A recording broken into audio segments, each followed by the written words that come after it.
Everyone, welcome back. मैं हूँ स्वाति।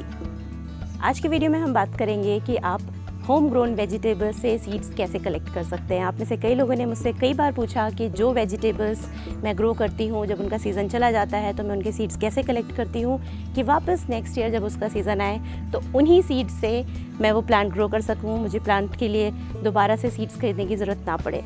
तो उसका कुछ प्रोसेस होता है, किन बातों का ध्यान रखना है, ये सारी चीज़ें आज हम डिस्कस करेंगे। तो जैसे आपने मेरे लास्ट किचन गार्डन वाले वीडियो में देखा था, मैंने बहुत सारी समर वेजिटेबल्स ग्रो की थी। उनमें से कुछ वेजिटेबल्स ऐसी थी जो रेनी सीजन में भी ग्रो हो रही थी। तो अब चूँकि विंटर वेजिटेबल्स का टाइम आ चुका है और मैंने बहुत सारे पौधे भी तैयार कर रखे थे विंटर वेजिटेबल्स के, तो कुछ प्लांट्स मैंने एज इट इज़ छोड़ दिए थे फ्रूट लगे हुए। वो देखते हैं कि क्या क्या है। जैसे मैंने कुछ स्पॉन्ज गॉड यानी तोरी छोड़ रखी थी, बीन्स की वेराइटीज़ छोड़ रखी थी, और मैंने कुछ ओकरा यानी भिंडी छोड़ रखा था। तो उनके सीड्स मैं कैसे कलेक्ट करूँगी वो मैं आपको दिखाती हूँ। तो सीड्स कलेक्ट करने के लिए ज़रूरी नहीं है कि जो आज मैं आपको प्रोसेस दिखाने जा रही हूँ ये समर वेजिटेबल्स के लिए ही लागू होता है। आप चाहे समर्स में कुछ आपने वेजिटेबल्स ग्रो की हों, रेनी सीजन में या विंटर्स में, सीड्स कलेक्ट करने के लिए आपको सेम प्रोसेस फॉलो करना है। तो चलिए देखते हैं कि आपको सीड्स कलेक्ट कैसे करने हैं। तो आइए देखते हैं कि बीन्स के सीड कैसे कलेक्ट करने हैं। तो जब आपको लगने लगे कि अब इसका सीज़न ओवर होने लगा है और वेजिटेबल्स भी कम उगने लगी हैं, तो कुछ हेल्दी वेजिटेबल्स को आप प्लांट पे ही लगा रहने दें। धीरे धीरे वो ग्रीन से येलो कलर में टर्न होने लगेगा और जब वो बिल्कुल ड्राई सा दिखने लगे उस टाइम पे आप उसे सीजर से आराम से तोड़ लें।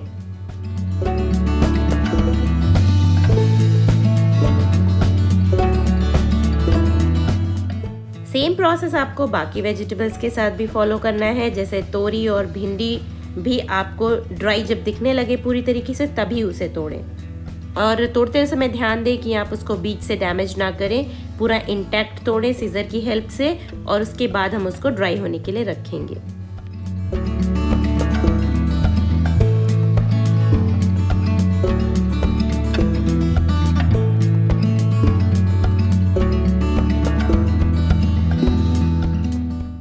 कुछ इस तरीके से आपको ड्राइड वेजिटेबल्स कलेक्ट कर लेनी है और उसे आप उठा करके किसी ऐसी जगह पे ड्राई होने के लिए रख दें 8 से 10 दिनों के लिए, जहाँ से डायरेक्ट सनलाइट ना मिल सके। सो बेसिकली इसको आपको इंडोर्स ड्राई करना है, सनलाइट में ड्राई नहीं करना है। और इसको 8 से 10 दिनों तक हम ऐसी जगह रख देंगे जहाँ इसे बिल्कुल भी मॉइस्चर ना मिल पाए। तो इन ड्राइड वेजिटेबल्स को हमने कट किया करीब 9-10 दिन पहले, और उसको हमने उठा करके रख दिया किचन में एक जगह पे, ऐसी जगह जहाँ पे ड्राई हो और कुछ मॉइस्चर ना आ सके, ऐसी जगह पे। तो इसको मैंने बेसिकली ओवन के पास में रखा था, वहाँ पास में पानी वानी कुछ भी नहीं आता था। तो करीब 8-9 दिन हो चुके हैं इसको रखे हुए, और अब ये टाइम है कि हम इसके सीड्स निकालेंगे। क्रिस्प ड्राई हो चुका है ये। जैसा कि मैंने पहले बताया कि आपको इन्हें हार्वेस्ट करने के बाद धूप में नहीं सुखाना है, इनको आपको इंडोर्स ड्राई करना है, ऐसी जगह रखना है अगेन जहाँ मॉइस्चर ना आ सके। तो अब इनके हम बीज निकालेंगे एक एक करके, और इनको हम देखेंगे कि स्टोर कैसे करना है। तो जैसे कि सबसे पहले निकाल लेते हैं हम तोरी के बीज। जिसे आप आवाज़ सुन सकते हैं, बीज इसके सारे सेपरेट हो चुके हैं।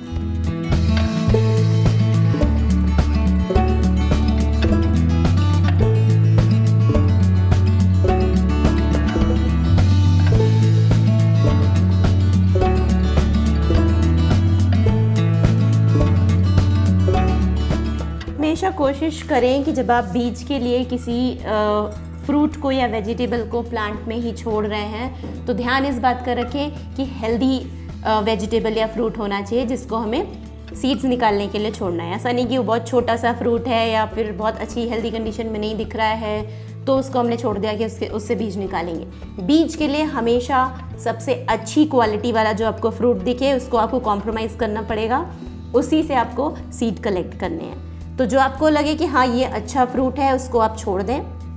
या वेजिटेबल, उसे आप छोड़ दें, सूखने दें, अच्छी तरीके से सूख जाएगा।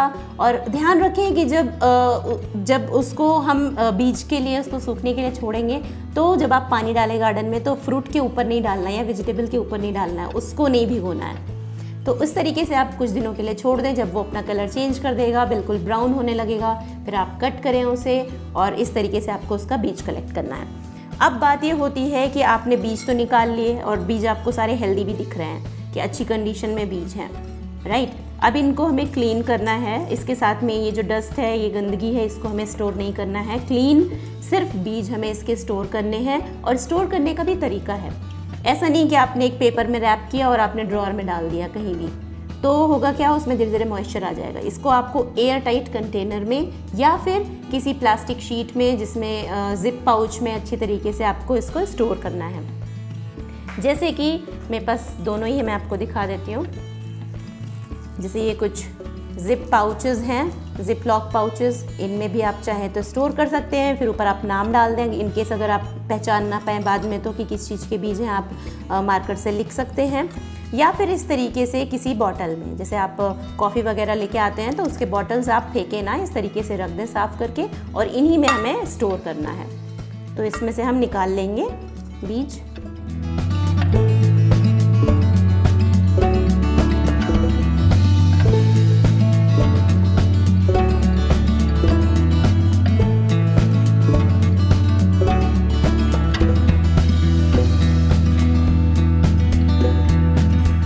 और अगेन इसमें अगर आपको कुछ सूखा या टूटा हुआ सा बीज दिखता है तो वो आपको नहीं स्टोर करना है। जो अच्छी कंडीशन में है बीज, बिल्कुल इंटैक्ट हैं, बिल्कुल कहीं से भी डैमेज नहीं है, उन्हीं को उठाना है आपको और उन्हीं को स्टोर करना है। अच्छे तरीके से आपको एयर टाइट कंटेनर में या फिर जिप लॉक पाउचेस में से रख के कूल एंड ड्राई प्लेस पे आपको इसको स्टोर करना है इस तरीके से, जिससे इसमें मॉइस्चर ना जा सके, इंसेक्ट्स ना जा सके जो आपके बीज को डैमेज कर सके। तो इस तरीके से अगर आप स्टोर करेंगे तो आपका बीज बिल्कुल सही रहेगा ना। अगेन जब आप इसको ओपन करते हैं दूसरे सीज़न में या डालने के लिए, या फिर अगर आप किसी को देते भी हैं तो ओपन करने के बाद आपको ध्यान रखना है कि अच्छे से ये टाइट बंद हो सके, बंद करके ही आपको रखना है। तो इस तरीके से हम बाकी सीड्स भी निकाल लेते हैं। तो आइए अब हम अपने भिंडी के बीज निकाल लेते हैं। जैसे आप देख सकते हैं कि अच्छे साइज़ वाली बढ़िया भिंडी थी जिसको मैंने छोड़ा है सीड निकालने के लिए, राइट।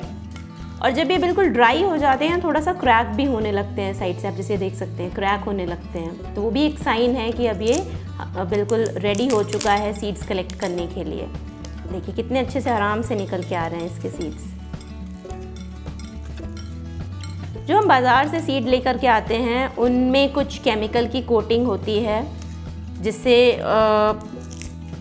उनमें कीड़े ना लगें, वो डैमेज ना हो, ख़राब ना हो। लेकिन हम इस तरह की केमिकल कोटिंग तो घर पे कर नहीं सकते हैं सीड्स कलेक्ट करने के बाद।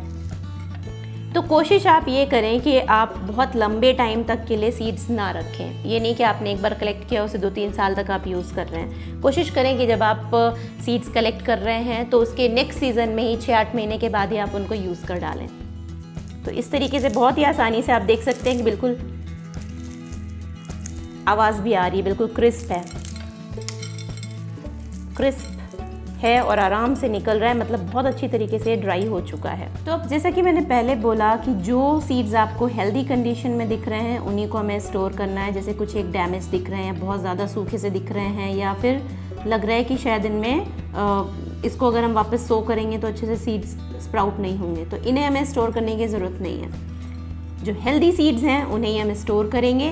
तो इस बार जैसे मैं जिप पाउच है जो इसमें स्टोर कर लूँगी हेल्दी सीड्स, और इसके साथ में जो थोड़ी बहुत गंदगी है या छोटे छोटे पीसेस टूटे हुए पड़े हैं इनको हमें स्टोर नहीं करना है।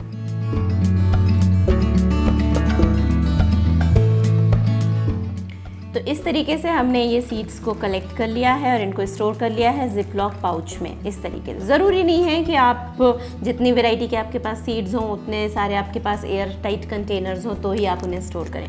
आप इस तरीके से जिप लॉक पाउचेस में इन्हें डालें, और अगर आपके पास 1 या 2 भी इस तरीके के कंटेनर्स हैं तो उनमें आप पाउच के साथ में अंदर स्टोर कर सकते हैं आराम से।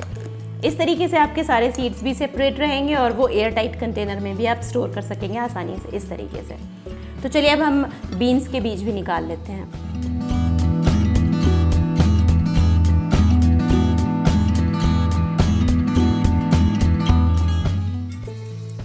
ये काउपी वैरायटी है बीन्स की।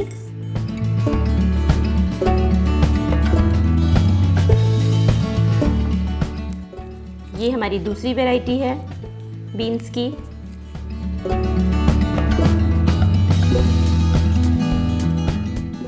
हर बीज की अलग अलग वैरायटी को आप अलग अलग स्टोर करें, एक साथ में ना डालें, मिक्स ना करें उन्हें।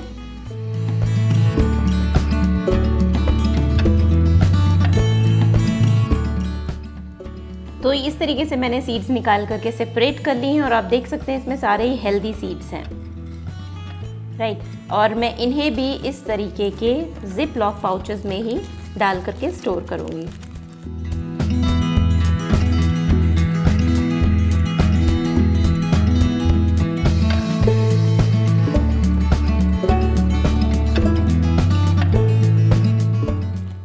तो हमने सीड्स कलेक्ट कर लिए हैं और बहुत केयरफुली आपको इसको अच्छी तरीके से लॉक करना है कि कहीं से भी मॉइस्चर ना जाने पाए या फिर ये खुल करके बिखर जाए बीज। अब इन्हें मैं वापस से इसी जार में डाल दूंगी। साथ ही साथ मैं एक लास्ट टिप देना चाहूँगी, वो ये है कि आप कोशिश करें ऐसे वेजिटेबल्स के सीड्स कलेक्ट करके स्टोर करने का जिनको आप साल में कम से कम 2 बार यूज़ कर सकें।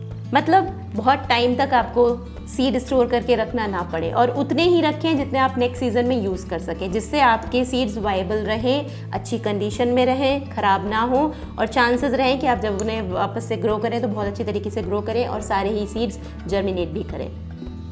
तो ये थे कुछ क्विक टिप्स और कैसे कलेक्ट करना है बीज को, ये आपने देखा। अगर आपको आज का वीडियो पसंद आया हो तो इसे लाइक और शेयर ज़रूर करें। फिर मिलती हूँ एक और इंटरेस्टिंग और इन्फॉर्मेटिव वीडियो के साथ। Bye bye.